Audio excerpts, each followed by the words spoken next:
Data centre policy launching કાર્યક્રમમાં આપણી સૌની સાથે મંચ ઉપર ઉપસ્થિત મારા સાથી નાયબ મુખ્યમંત્રી શ્રી હર્ષભાઈ સંઘવી, મારા સાથી મંત્રી શ્રી અર્જુનભાઈ મોઢવાડિયા, રાજ્યના મુખ્ય સચિવ શ્રી એમ કે દાસ, નાણાં વિભાગના અધિક મુખ્ય સચિવ શ્રી ટી નટરાજન, ઉદ્યોગ વિભાગના અધિક મુખ્ય સચિવ શ્રીમતી મમતા વર્મા, સાયન્સ એન્ડ ટેકનોલોજી વિભાગના સચિવ શ્રી પી ભારતી, આમંત્રિત સર્વે મહાનુભાવો, પ્રેસ મીડિયાના મિત્રો, સૌને મારા નમસ્કાર.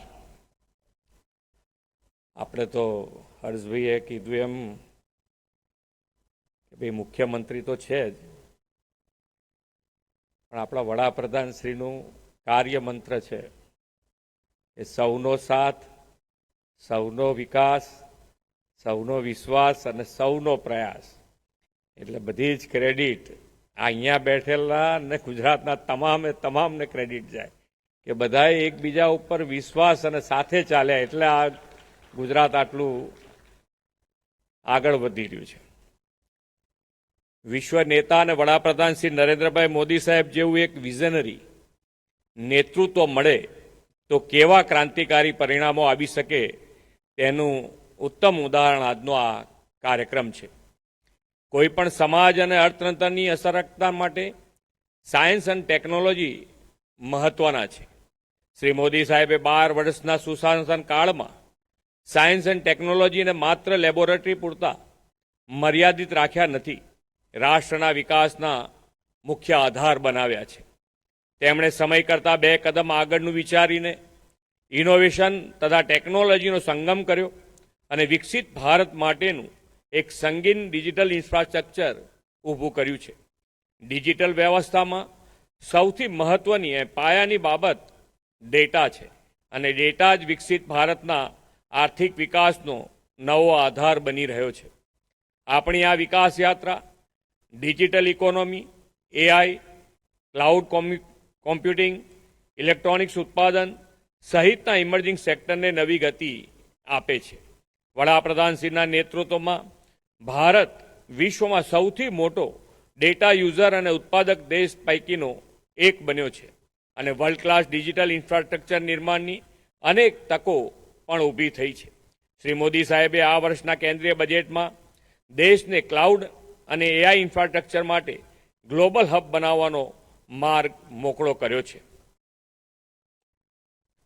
ડેટા સેન્ટર ઇન્ફ્રાસ્ટ્રક્ચરની વૈશ્વિક કામગીરી માટે 20 વર્ષનો ટેક્સ હોલિડે આપેલો છે. ગુજરાત તો શ્રી મોદી સાહેબના હરેક વિચારને હકીકતમાં પલટાવવામાં અગ્રેસર રહેતું આવેલું રાજ્ય છે. તેમના નેતૃત્વમાં ગુજરાત દેશની ડિજિટલ વ્યવસ્થાના મહત્વના પ્લેયર તરીકે ઉભરી રહ્યું છે. જેમ જેમ આપણે એઆઈ અને તેને આધારિત ટેકનોલોજી વિકસાવી રહ્યા છે તેમ તેમ સ્કેલેબલ ડેટા સ્ટોરેજ ઇન્ફ્રાસ્ટ્રક્ચરની માંગ પણ વધી રહી છે. ભવિષ્યમાં ઊભી થનારી ડેટા સેન્ટર્સની માંગ અને રાજ્યમાં ડિજિટલ ઇકોનોમીને વધુ મજબૂત બનાવવાના સંકલ્પ સાથે આજે ગુજરાત ડેટા સેન્ટર પોલિસી જાહેર કરી છે. આ નીતિ નિર્માણ સાથે જોડાયેલા સૌનું હું ખૂબ અભિનંદન પાઠવું છું.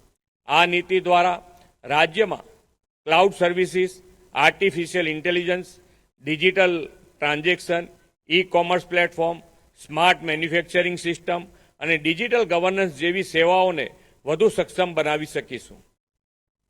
આ નીતિ જાહેર થતાં જ ગુજરાત દેશમાં best destination for data centre બનશે તેવું મારું સ્પષ્ટ માનવું છે.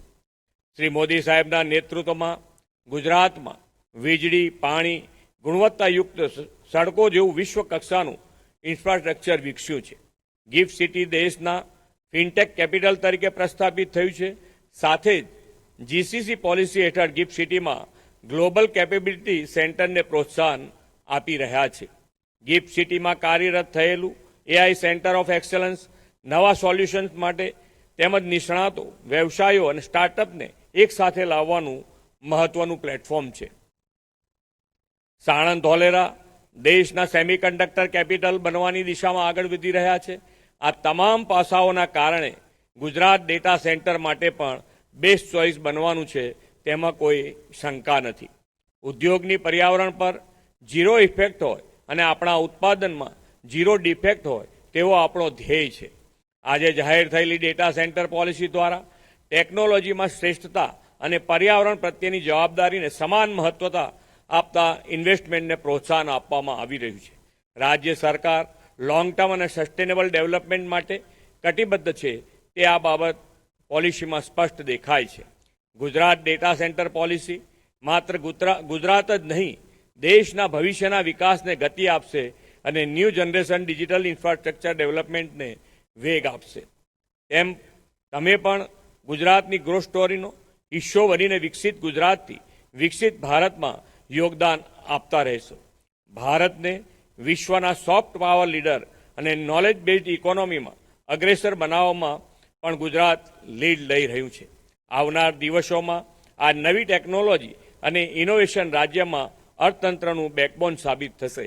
ગુજરાત દેશનું ટેક એન્જિન બને એમાં આપ સૌનું યોગદાન મળતું રહેશે એવા વિશ્વાસ સાથે વિરમું છું. ભારત માતા કી જય. વંદે માતરમ. જય જય ગરવી ગુજરાત.